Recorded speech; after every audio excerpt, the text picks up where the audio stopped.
नमस्कार प्यारे बच्चों, आज आप लोग अध्ययन करेंगे इम्पॉर्टेंट एमसीक्यू राष्ट्रीय आय एवं योग्यता आधारित परीक्षा का, जो भूगोल का कुछ इम्पॉर्टेंट एमसीक्यू है।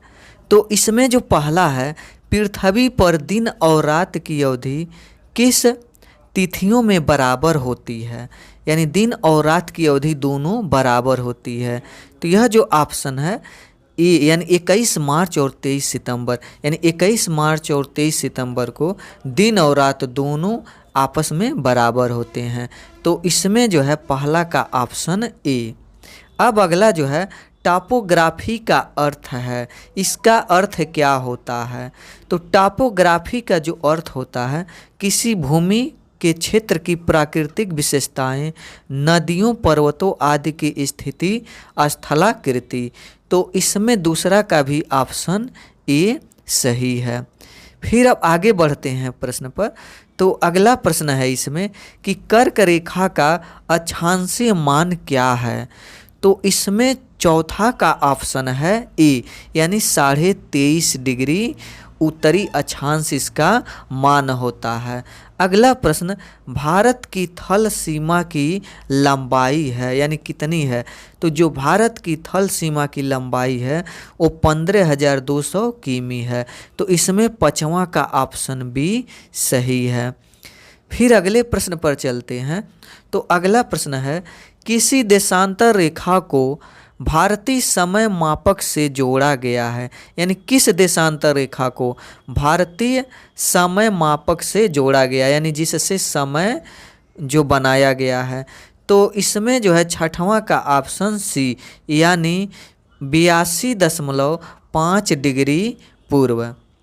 फिर अगला प्रश्न है कि निचले इलाके डैश डैश के प्रति अति संवेदनशील होते हैं, यानी क्या संवेदनशील होते हैं?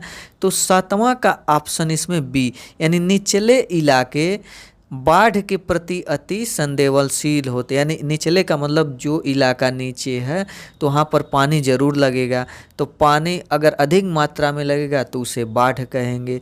तो ही फिर अगला आठवां प्रश्न, ग्रीनविच रेखा कितने अंश देशांतर से खींची गई है? तो इसमें आठवां का ऑप्शन बी, यानी 0 डिग्री। फिर अगले प्रश्न पर चलते हैं।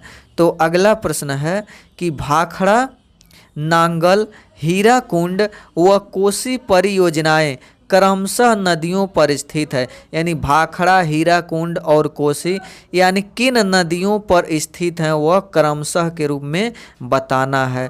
तो इसमें जो है यानी भाखड़ा सतलज नदी पर है, हीराकुंड महानदी पर है और कोसी कोसी नदी पर है। तो इसमें नौवां का ऑप्शन सी, यानी सतलज, महानदी और कोसी। फिर अगला प्रश्न, टुंड्रा प्रांत में सूर्यास्त इन दिनों में नहीं होता है।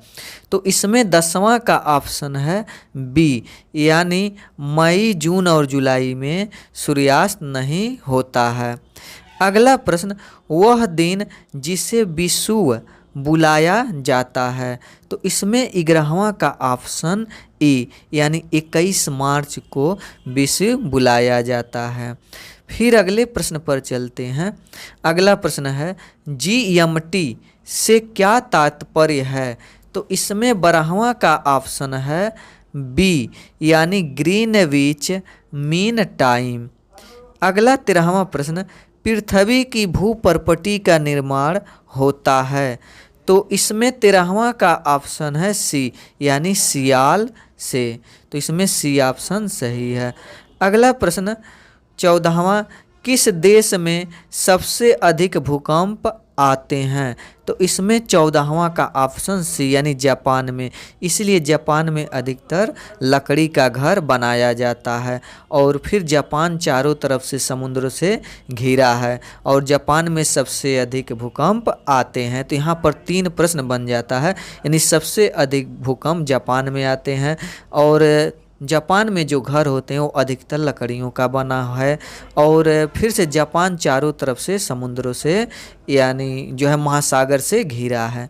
फिर अगला प्रश्न कि लहरें उत्पन्न होने का सबसे प्रमुख कारक है, यानी लहरें जो उत्पन्न होती हैं। तो इसमें 15वां का ऑप्शन बी, यानी प्रशांत महासागर के कारण। फिर सॉरी, इसमें गलती हो गया।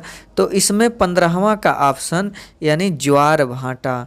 तो इसमें 15वां का ऑप्शन ज्वार भाटा, यानी लहरें उत्पन्न होने का सबसे प्रमुख कारण ज्वार भाटा होती हैं। फिर 16वां, विश्व का सबसे बड़ा महासागर कौन सा है? तो इसमें 16वां का ऑप्शन बी, यानी इसका भी ऑप्शन बी ही है, यानी प्रशांत महासागर जो है सबसे बड़ा महासागर है। फिर अगला प्रश्न 17वां कि पृथ्वी यहाँ पर जो है, यानी पृथ्वी की सबसे बाहरी व ऊपरी परत को क्या कहते हैं? तो इसमें पृथ्वी की सबसे बाहरी और ऊपरी परत को, यानी पृथ्वी की सबसे बाहरी और ऊपरी परत को क्या कहते हैं? भूपर्पटी, शैल या जलमंडल या वायुमंडल। तो इसमें भूपर्पटी ही कहा जाता है। तो पृथ्वी की सबसे बाहरी व ऊपरी परत को भूपर्पटी कहते हैं। तो इसमें 17वां का ऑप्शन बी सही है। फिर 18वां, तो नर्मदा नदी अपने मुहाने पर क्या बनाती हैं? तो इसमें 18वां का ऑप्शन सी, यानी जो नर्मदा नदी है वो अपने मुहाने पर क्या बनाती हैं? तो यह जलप्रपात बनाती हैं। अगला प्रश्न, दक्षिण अमेरिका महाद्वीप का उत्तर से दक्षिण के बीच विस्तार कितने किमी है? तो इसमें 19वां का ऑप्शन बी, यानी 7500 किमी। फिर आगे बढ़ते हैं। अगला प्रश्न, अंटार्कटिका महाद्वीप किस गोलार्ध में स्थित है? तो इसमें 20वां का ऑप्शन डी, यानी दक्षिणी गोलार्ध में स्थित है। फिर अगला प्रश्न कि किस नदी के तट पर इलाहाबाद, कानपुर, वाराणसी स्थित है? तो इसमें 21 का ऑप्शन ए, यानी गंगा नदी के तट पर इलाहाबाद, कानपुर और वाराणसी स्थित है। अगला प्रश्न, सहारा रेगिस्तान को कितने देश स्पर्श करते हैं? तो इसमें 22 का ऑप्शन बी, यानी 11 देश जो हैं इसे स्पर्श करते हैं। फिर अगला प्रश्न है, हमारी पृथ्वी के कितने भाग पर जल हैं? तो 23 का ऑप्शन है सी, यानी 71% भाग पर जल है पृथ्वी के। फिर अगला प्रश्न, शैल जिसमें जीवाश्म होते हैं को कहते हैं? तो इसमें 24 का जो ऑप्शन है डी, यानी जिसमें जीवाश्म होते हैं उसे अवसादी शैल कहा जाता है। अगला प्रश्न, पोल्डर शब्द का संबंध किस देश से है? तो इसमें 25 का ऑप्शन सी, यानी नीदरलैंड। फिर अगले प्रश्न पर चलते हैं। तो अगला प्रश्न है कि पृथ्वी पर मौजूद, यानी पृथ्वी पर मौजूद समस्त जल का कितना प्रतिशत जल पीने योग्य है? तो इसमें 26 का ऑप्शन सी, यानी 3% जल जो है पीने योग्य है पृथ्वी का। फिर अगला, निम्नलिखित में से कौन सा राज्य दक्षिणी भारत में स्थित है? तो इसमें 27 का ऑप्शन सी, यानी केरल। 28 प्रश्न, कौन से शब्द का संबंध गंगा के मैदान से है? तो 28 का ऑप्शन बी, यानी भाबर। फिर अगला प्रश्न है, द्वीपी महाद्वीप किसे कहते हैं? तो 29 का ऑप्शन है सी, यानी ऑस्ट्रेलिया को द्वीपी महाद्वीप कहा जाता है। फिर अगला, ऑस्ट्रेलिया महाद्वीप की मुख्य फसल क्या है? तो इसमें 30वां का ऑप्शन डी, यानी मुख्य फसल गेहूं है। 31वां प्रश्न, अंटार्कटिका महाद्वीप की खोज कब हुई थी? तो इसमें 31वां का जो ऑप्शन है वो है बी, यानी 1773 ईस्वी में अंटार्कटिका महाद्वीप की खोज हुई थी। अब अगला प्रश्न है कि मध्यवर्ती सेलवास का मैदान किस नदी से बना है? तो इसमें 32 का ऑप्शन सी यानी अमेजन नदी से। फिर अगला, वालपेराइजो बंदरगाह कहाँ स्थित है? तो इसमें 33 का ऑप्शन सी यानी चिली में स्थित है। 34वां प्रश्न, ऐसी पर्वत श्रृंखला को क्या कहते हैं जिसमें अनेक पर्वत श्रेणियाँ एक दूसरे के समांतर दूरी तक फैली हुई होती हैं? तो इसमें 34 का ऑप्शन है वो है सी यानी कॉर्डिलेरा। फिर आगे प्रश्न पर चलते हैं। अगला प्रश्न है, विसुवियस ज्वालामुखी किस प्रकार का ज्वालामुखी है? तो इसमें 35 का ऑप्शन बी यानी प्रसुप्त ज्वालामुखी। फिर अगला कि निम्नलिखित में से कौन मृदा निर्माण का कारक नहीं है? तो इसमें 36 का ऑप्शन सी यानी समय।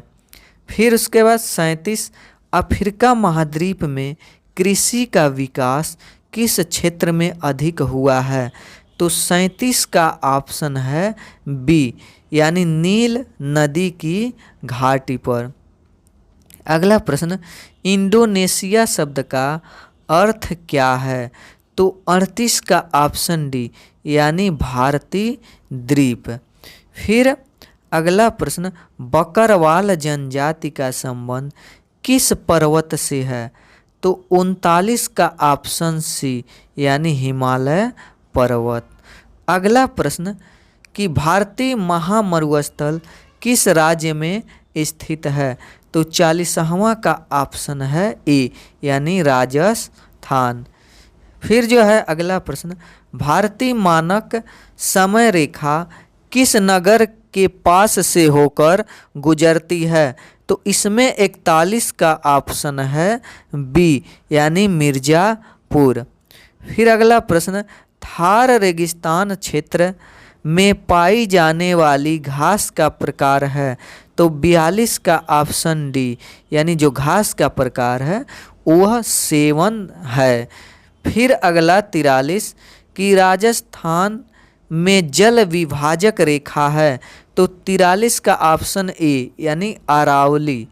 फिर अगला प्रश्न कि मांजुली द्वीप स्थित है कहाँ स्थित है? तो 44 का ऑप्शन बी यानी ब्रह्मपुत्र नदी में स्थित है। वीडियो अच्छा लगा हो तो लाइक करें, सब्सक्राइब करें ताकि और भी अधिक से अधिक वीडियो बनाएं। वीडियो देखने के लिए